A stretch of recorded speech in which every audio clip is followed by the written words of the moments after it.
Hello बच्चों, आप सबका बहुत बहुत स्वागत है मेरे यूट्यूब चैनल में। मैं आपकी रमा मैम और आज मैं आपके लिए लेकर आई हूँ क्लास 10th के मैथमेटिक्स से चैप्टर 4 के एक्सरसाइज 4.3 का क्वेश्चन नंबर 9। और ये बहुत ही थोड़ा डिफिकल्ट क्वेश्चन है, तो आप इसको ध्यान से देखिएगा और ध्यान से समझिएगा। क्वेश्चन नंबर 9 और क्वेश्चन नंबर 10 ये दोनों ही थोड़े डिफिकल्ट क्वेश्चन है, तो ध्यान से देखो, ध्यान से समझो।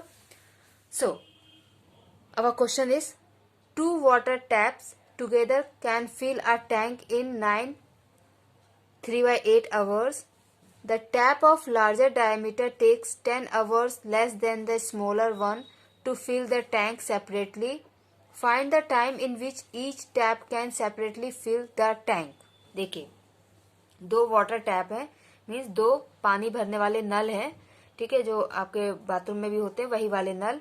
वो दोनों मिलके एक टैंक को 9 3/8 घंटे में भर देता है, ठीक है। जिस टैप का डायमीटर ज्यादा है, मतलब ये डायमीटर होता है ना, तो इसे छोटा पाइप, मोटा पाइप, पतला पाइप आता है ना, तो जो पतला पाइप होगा उसका डायमीटर कम होगा, जो मोटा पाइप होगा उसका डायमीटर ज्यादा होगा। तो जिसका डायमीटर ज्यादा है वो 10 घंटे कम लेता है जिसका डायमीटर कम है उससे। कब? जब उस टैंक को अलग अलग भरा, पहले लार्जर डायमीटर वाले टैप से भर के देख लिया, फिर स्मॉलर डायमीटर वाले टैप से भर के देख लिया, तो अलग अलग जब उन दोनों ने भरा तो क्या हुआ कि जो छोटा वाला जितना टाइम ले रहा था उससे 10 घंटे कम बड़ा वाला ले रहा है।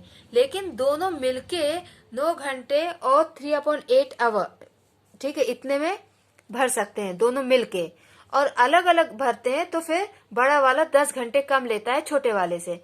आपको ये बताना है कि वो दोनों कितना टाइम लेंगे अगर अलग अलग भरा जाए तो अब हम निकालते हैं। पहले हम ये मान के चलेंगे, let the time taken by smaller tap, smaller diameter tap equal to x hours, ठीक है, x आवर्स ले रहा है स्मॉलर वाला, ठीक है। तो time taken bye larger diameter tap,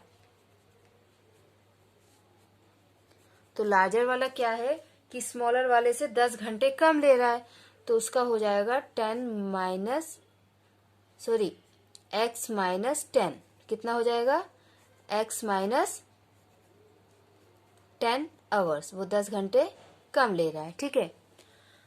अब देखिए, x आवर्स में वो पूरा टैंक भर देगी, तो 1 घंटे में कितना भरेगी, ठीक है। अगर x आवर्स में वो कंप्लीटली भरेगा तो 1 घंटे में कितना भरेगा? Tank filled by smaller tap in 1 hour। अगर आप कोई काम 4 घंटे में कर रहे हो तो 1 घंटे में कितना करोगे? आप क्या करोगे कि उस जो आपने जो काम किया है उसको आपने जितना टाइम लिया उससे डिवाइड कर दोगे, ठीक है। तो यहाँ पे तो एक टैंक कम्प्लीटली फिल हो रहा है, इसलिए हम यहाँ पे 1 लेंगे कि हमने एक काम किया है, कम्प्लीटली फिल किया है, हमने एक काम किया है, तो हम उसको 1 को x से डिवाइड कर देंगे, तो 1 घंटे में वो इतना टैंक भरेगा, ठीक है। Tank filled by larger tap in 1 hour is equal to 1/x minus 10, ठीक है। ये दोनों को हमने निकाल लिया कि एक एक घंटे में वो इतना भरेंगे। तो 9 3/8 आवर्स में वो कितना भरेंगे, इसके लिए हम क्या करेंगे कि जो हमने निकाला ना एक एक घंटे में इतना भर रहा है, उससे इससे मल्टीप्लाई कर देंगे दोनों को, तो हमको पता चल जाएगा कि बड़ा वाला और छोटा वाला दोनों नल 9 3/8 आवर्स में कितना भर पाएंगे, ठीक है। तो हम निकालते हैं कि जो लार्जर टैप है वो 9 3/8 को 75/8 हो जाएगा, तो इतने घंटे में वो कितना भर पाएगा हम ये निकालते हैं। Portion of the tank filled by the larger tap in 75/8 hours. तो वो हो जाएगा आपका, देखिए लार्जर टैप का क्या था, x माइनस 10 इंटू 75/8, ठीक है, इतना वो फिल करेगा। Similarly portion of the tank filled by the smaller tap in 75/8 hours.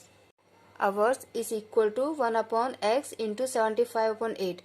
इतना पोर्शन छोटा वाला टैप भरेगा और ये दोनों मिलके इतने टाइम पे उसको कंप्लीट कर रहे हैं। तो ये तो हो गया लार्जर वाले का हिस्सा जो वो भर रहा है, ठीक है, और ये हो गया स्मॉलर वाले का हिस्सा जो वो भर रहा है, और इन दोनों ने मिलके उस टैंक को कंप्लीटली फिल कर दिया। तो क्या हो जाएगा, इक्वल टू 1। क्या होगा, इक्वल टू 1। हम क्या करेंगे, 75/8 कॉमन ले लेंगे, तो यहाँ बचेगा x minus 10 plus 1/x is equal to 1। Okay, तो ये हो जाएगा आपका 8 इधर चला जाएगा, 75 नीचे आ जाएगा, या फिर 8 को ले जाते हैं, 75 यहीं रहने देते हैं, ठीक है। और यहाँ पे एलसीएम होगा तो होगा x plus x minus 10 upon x minus 10 into x is equal to 8, ठीक है। फिर ये भी आपका यहाँ चला जाएगा, तो ये हो जाएगा 75 x plus x 2x minus 10 is equal to 8 into x minus 10 into x। So ये हो गया 150x minus 750 is equal to 8x square minus 10x। Okay, 150x minus 750 is equal to 8x square minus 80x। अब 80x को add करेंगे, ठीक है, minus 80x plus 750 is equal to 0, ठीक है, इसको ऐड करेंगे, बी केयरफुल। 8x स्क्वायर, इन दोनों को हम ऐड कर देंगे तो आंसर आएगा minus 230x plus 750 is equal to 0। Okay, तो ये हमें क्वाड्रेटिक इक्वेशन मिल गई है। अब इसमें से हम 2 कॉमन ले लेंगे, तो ये हमारी इक्वेशन हो जाएगी 4x square minus 115x plus 375 is equal to 0। ये हमारी क्वाड्रेटिक इक्वेशन हो गई। और अब मैं यहाँ पे इस इक्वेशन को आपको कंप्लीटिंग द स्क्वायर मेथड का जो सेकंड मेथड है उससे सॉल्व करके आपको दिखाऊंगी, ठीक है। तो मैं आपको यहाँ पे ये समझाना चाहती हूँ कि ये जो आपका 4x स्क्वायर है, इसमें आपको 1 से मल्टीप्लाई करने की जरूरत नहीं है, क्योंकि वो 4 जो है वो ऑलरेडी एक परफेक्ट स्क्वायर है। तो इसको हम यहाँ पे अपना फर्स्ट स्टेप जो है जिसमें हम a से मल्टीप्लाई करते हैं उस स्टेप को स्किप कर सकते हैं और करेंगे, और हम 4x स्क्वायर को लिखेंगे 2x whole square minus 115x plus 375 is equal to 0। अब ये जो आपका 115x है इसको 2ab के रिस्पेक्ट में लिखेंगे, तो क्या लिखेंगे, देखिए आपका जो है a स्क्वायर वो है 2x स्क्वायर, तो आपका a क्या हो गया 2x, तो यहाँ पे हम लिखेंगे 2 इंटू 2x मीन्स 2a। अब b क्या हो जाएगा 115/4, क्योंकि ये 5 का मल्टीपल है तो इसको हम फैक्टराइज करके 2 का मल्टीपल नहीं निकाल सकते, इसलिए हम डायरेक्ट क्या करेंगे, यहाँ पे जितना भी एक्स्ट्रा है मल्टीप्लीकेशन में उसको सीधे डिवाइड में ले जाएंगे। तो देखिए इस कंपैरिजन से हमको b की वैल्यू क्या मिल गई 115/4।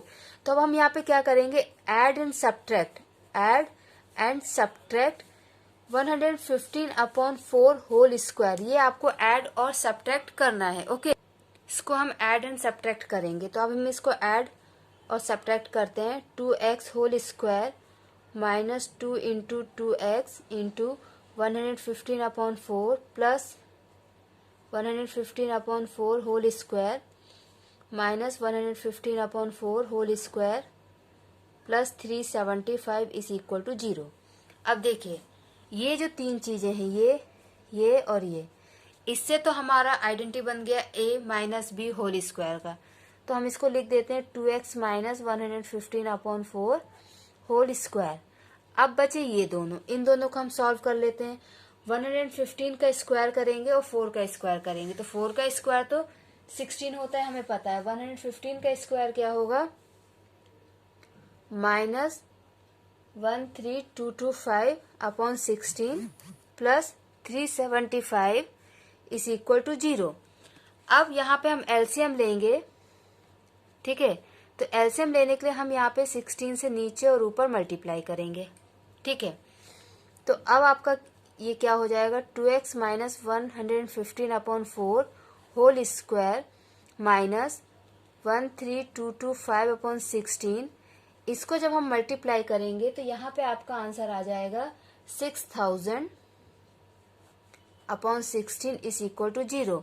इन दोनों को प्लस माइनस करना है।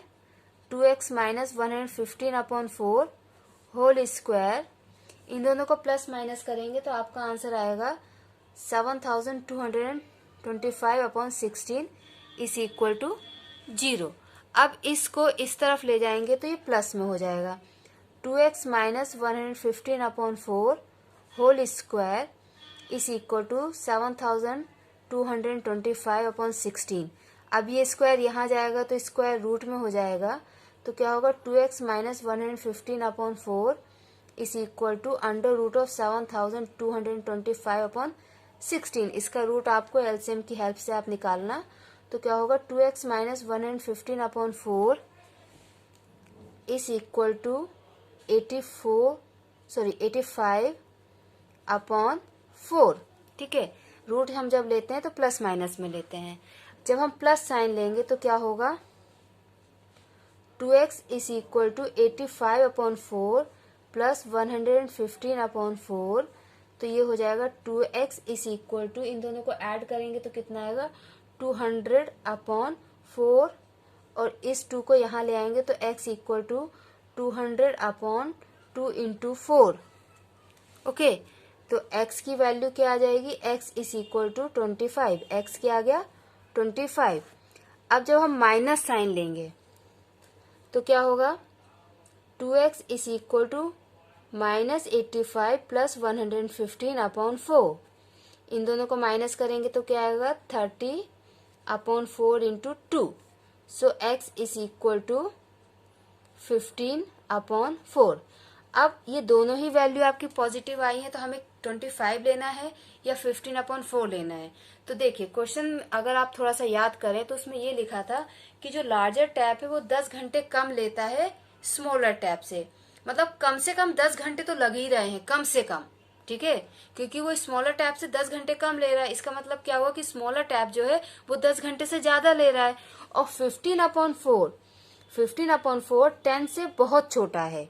दैट मीन्स कि ये हम इसको एक्सेप्ट नहीं करेंगे, हम इसे एक्सेप्ट करेंगे। तो x इक्वल टू 25 मीन्स कि जो स्मॉलर टैप है वो 25 घंटे ले रहा है और जो लार्जर टैप है वो 10 घंटे लेगा। तो इस तरीके से आपका ये क्वेश्चन कंप्लीट हुआ। अगर आपको कोई डाउट होता है तो आप कमेंट सेक्शन में पूछ सकते हैं, और इस तरीके के क्वेश्चंस आपके आगे चल के कॉम्पिटिटिव एग्जाम्स में भी आते हैं। तो ये क्वेश्चन और इस टाइप के क्वेश्चंस को आप बहुत ज्यादा प्रैक्टिस कीजिए। थैंक यू बच्चों, अपना ख्याल रखिए, बाय बाय।